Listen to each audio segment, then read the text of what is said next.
احنا قبل اسبوعين طبعا اجت البلديه وباشرت بالشارع مشان تعمل لنا ارصفه وتظبط الشارع.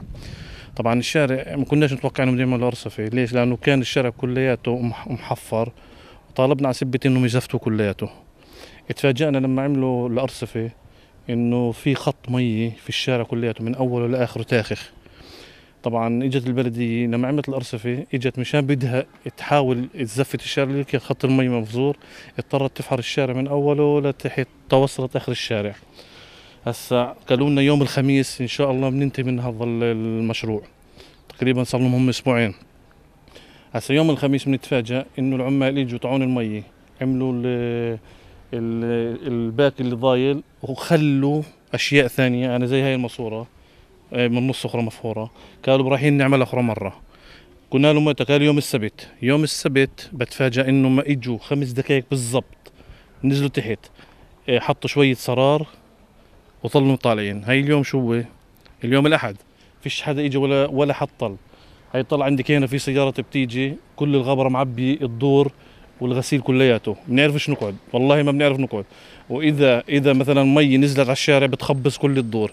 يعني لو انت هي المشكلة، يعني حرام اكثر من 10 ايام، يعني من 10 ايام حرام. هي صار لها اسبوعين، شكل راح تمد اقل شيء بجوز راح تمد بجوز اخر شهر. يعني حرام، هي مش هي يكون جيتوا هالساعة وشفتوا الارصفة والشارع، فيش حدا اطلع على هذا الشارع، لا مهندس ولا مشرف من البلديه. احنا بنطالب في الحاره الشرقيه انه يجي واحد من المهندسين ويشوف الشارع بعينه ويشوف شو المشكله اللي عندنا بنواجهها احنا هنا.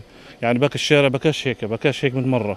هياتكم شايفين انتم، وانتم بدكم تقدروا تصوروا وتشوفوا شو الاضرار اللي عندنا في المنازل وفي الارصفه اخرى. الطريق هي صار لها تقريبا اسبوعين 3، بحاول انه حتى انه بدي امرق الطريق هاي، بتأثر على مركبات المواطنين، إلا يبنشر له عجل سيارة، إلا تتوسخ سيارته. وصار لها أسبوعين تقريبا الطريق مسكرة من تحت ومن فوق، وغير الجور والحفر الموجودة هون، وهذا طبعا بيأثر على حركة السير يعني بشكل عام. هون اجوا عملوا عمليات حفريات بالشارع وبناء أرصفة، يعني صار لهم تقريبا أسبوع حافرين او اكثر من اسبوع حافرين الحفريات وتاركين، واجوا مدوا شويه برابيش مي على اساس انه يصلحوا بعض المواسير اللي تكسرت معاهم.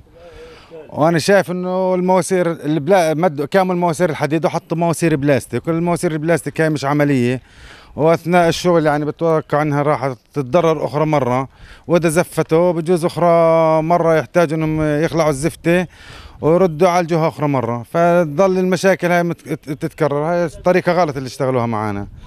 لازم يحطوا مواسير حديد في الشارع بدل البرابيش البلاستيك اللي عملوها. وهي اصلا صلنا تقريبا حوالي اسبوعين او اقل شوي عاملين الحفريات، مش شايفين ولا واحد بيشتغل بالشارع، وهالولاد وهالناس والسيارات مش عارفه تتحرك بالشارع.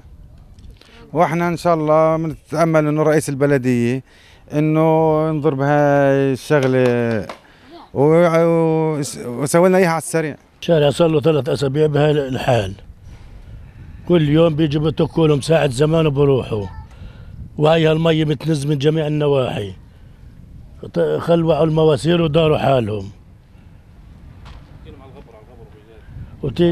يعني هسه لو تمرق سيارة كل